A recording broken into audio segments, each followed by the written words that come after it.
इसी प्रकार से शास्त्रों ने अनेक उपाय बताए। फिर जैसे उन्होंने कहा किसी में काम वृत्ति की प्रबलता है तो ब्रह्मचर्य का विधान बताया गया। पर क्या ब्रह्मचर्य के द्वारा जब व्यक्ति काम को दबा करके ब्रह्मचर्य वृत्ति को स्वीकार करता है तो उसकी वृत्ति क्या दूसरे स्थान पर नहीं टूट पड़ती है क्या? इसलिए का हनुमान जी जैसा ब्रह्मचर्य अगर किसी के जीवन में है तो एक और बात। लेकिन क्या जो श्रेष्ठ इतिहास के ब्रह्मचारी के रूप में जिनका चरित्र है क्या वो हम कह सकते हैं कि वो पूर्ण आदर्श चरित्र है? राम जी महाराज तो महानतम, उनको तो अंशावतार के रूप में स्वीकार किया गया। लेकिन जब स्वयं वो कहते हैं कि उन्होंने काम को दबा करके काम की वृत्ति को जीत लिया है, लोगों की वृत्ति को भी जीत लिया है, उन्होंने कभी राज्य और सिंहासन की कामना नहीं, कभी उनका आकर्षण सुंदरता की ओर नहीं हुआ, लेकिन इन दोनों की कसर तीसरी ओर निकल आई। क्या बलवान ब्रह्मचारी आदि कोई स्वयं उनको इस बात का बड़ा गर्व है कि मैं बाल ब्रह्मचारी हूं पर बड़ा गुरु हूं। तो इसका अभिप्राय तो ये हुआ कि आप एक और एक वस्तु को दबाएं और दूसरी ओर उसकी प्रक्रिया दूसरे रूप में प्रकट हो तो फिर वो कहाँ पूरी चिकित्सा होगी? अगर दो रोग दबे तो तीसरा रोग टूट पड़ा। काम और लोभ दब गया तो क्रोध उतनी ही मात्रा में, तो उनमें जितना क्रोध है उतना क्रोध साधारणतः किसी व्यक्ति में नहीं दिखाई देता। तो इसका अभिप्राय ये और रामायण में तो बड़ी मीठी बात कही गई। वैसे तो बड़ी सरलता से किसी को कह देते हैं अरे भाई बड़े वैराग्यवान है, बड़े विरक्त महात्मा है। तो क्या वैराग्य शब्द इतना सरल है क्या? इतना सस्ता है क्या? वैराग्य तो इतना कठिन है कि वो व्यक्ति केवल प्रदर्शन से अगर कोई व्यक्ति अनुभव करे कि बड़े वैरागी है। हमारे बड़े प्रसिद्ध संत श्री हरि बाबा जी महाराज वृंदावन में थे, बड़े ही अद्भुत और बड़ी ही सत्संग में रुचि। और वो साधकों में वहां पर एक सज्जन ऐसे रहते थे कि जो वस्त्र न पहन करके टाट पहना करते थे। तो श्री हरि बाबा जी कहीं सुन लेते थे कि कोई संत है, कोई विद्वान है, कोई श्रेष्ठ पुरुष है, तो वहां वो पहुंच जाया करते थे। इतने निर्भिमानी थे। वृंदावन के गोस्वामी जी थे, उनके यहाँ कोई प्रसंग चल रहा था राधा सुधा निधि का। तो श्री हरि बाबा जी लिखते जाने लगे और वो जो टाट धारण करने वाले थे साधक वो भी जाते थे। कई दिन के बाद उन्होंने एक दिन हरि बाबा जी महाराज से कहा कि महाराज आपने ध्यान नहीं दिया। हरि बाबा जी जाते थे तो उनका स्वभाव था सर्वदा दृष्टि नीचे रखने की प्रकृति उनकी थी। क्या बोले उस व्यक्ति ने कमरे को कैसा सजा रखा, उसके हाथ में कितनी अंगूठियां हैं, कैसा वो ढोंगी है, ये वैभव का प्रदर्शन आपको नहीं लगता कि ये व्यक्ति सुनने जाने योग्य है कि नहीं? तो मुस्कुरा करके उन्होंने कहा कि प्रदर्शन वस्तु में नहीं होता, भावना में होता है। उन्होंने कहा कि अगर वो तुम कहते हो मैंने तो देखा नहीं, मैं देखने जाता भी नहीं, मैं तो सुनने जाता हूँ, जो उन्होंने कहा उसका आनंद लेकर के आता हूँ। तो तुम विचार करके देखो, तो वैभव का प्रदर्शन तुम वहां देख रहे हो, पर ये जो तुम्हारा टाट है क्या त्याग का प्रदर्शन नहीं है क्या? प्रदर्शन केवल वैभव का ही होता है क्या? त्याग का प्रदर्शन नहीं होता है क्या? कई लोग इस बात को समझ नहीं पाते। फिर कोई व्यक्ति आप जब त्यागी कहते हैं तो इसका अर्थ क्या हुआ? अगर कोई व्यक्ति टाट पहन ले बल्कि और विलक्षण बात, कोई टाट वाले महापुरुषों को बुरा नहीं मानेंगे, उनमें ऊंची भावना होगी। प्रदर्शन दोनों में भी हो सकता है, वैभव का भी प्रदर्शन हो सकता है, त्याग का भी प्रदर्शन हो सकता है। भावना न हो तो वैभव में भी प्रदर्शन न हो और त्याग में भी प्रदर्शन की वृत्ति हो। तो किसी को जब वैराग्यवान कहते हैं तो हम तो बड़ी सरलता से देखेंगे किसी का इस तरह से तो कह देंगे बड़े विरागी। तो रामायण में लिखा हुआ है कि वैराग्य की आने की साधना क्या है, और उस साधना को तो आप पढ़ेंगे सुनेंगे तो लगने लगेगा कि कितनी कठिन से कठिन साधना है। उन्होंने कहा पहले सात्विक श्रद्धा लाइए उसकी गाय, उसको गाय को चारा खिलाइए, चारा खिलाने के बाद तो उसके लिए कचरा लाइए, धोने वाला लाइए, बर्तन लाइए, और तब वो जो एक एक गिनाने लगे पहले गाय कौन सी आवेगी, बोले सात्विक श्रद्धा देनु जो आई। सात्विक श्रद्धा की गाय जो है वो पहले जीवन में आवे, और फिर उसको चारा खिलाइए। चारा कौन सा, बोले जप तप व्रत यम नियम अपारा, जे स्तुति कह शुभ धर्म आचारा, सोई तृण हरित चरई जब गाय। हरा हरा चारा इस श्रद्धा की गाय को बुलाइए। इसका अभिप्राय 10-5 दिन के लिए नियम ले करके फिर भूल न जाइए कि चलो 10 दिन में काफी साधन हो गया।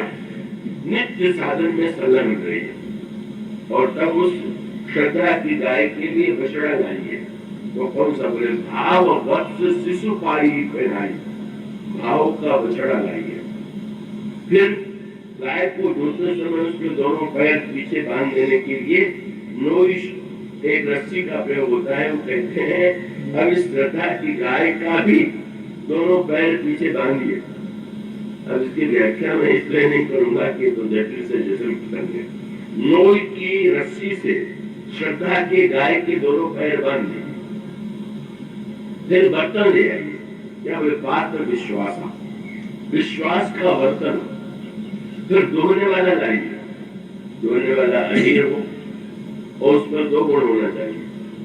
धोने वाला अगर गंदा हो, उसके हाथ में गंदगी होगी तो दूध गंदा हो जाएगा।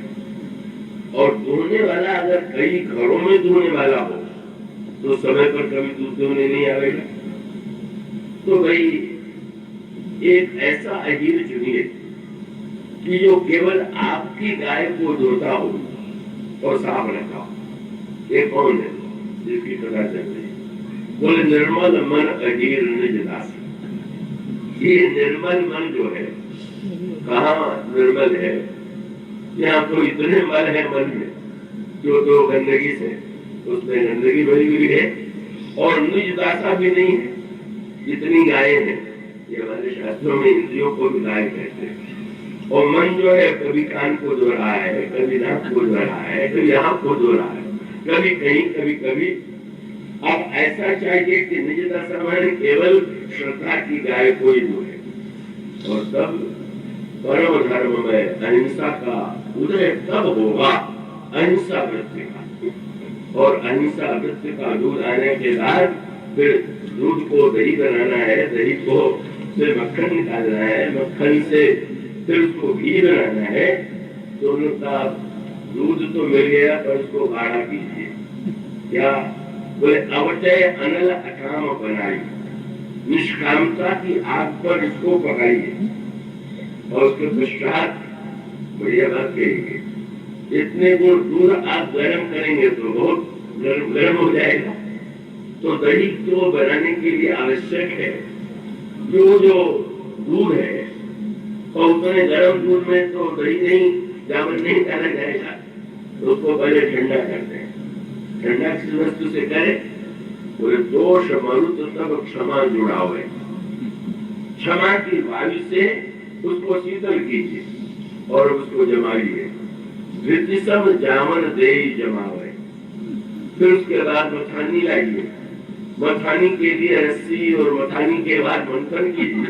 मुदिता मथई विचार मथानी, रस्सी में दम आधार, रज सत्य सुबानी। इसके बाद आवेगा वैराग्य का मक्खन। कार्य ले नौनीता, विमल विराट सुवद सुपुनीता।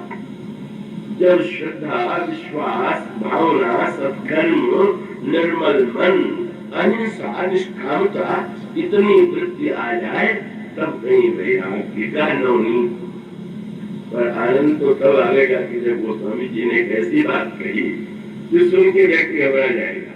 चलो भाई, इतने परिश्रम के बाद निकला वैराग्य, उसके साथ एक शब्द जोड़ दिया, बोले विमल विराग। वैराग्य तो विमल है, पर आगे जो बात है बड़ा विचित्र है।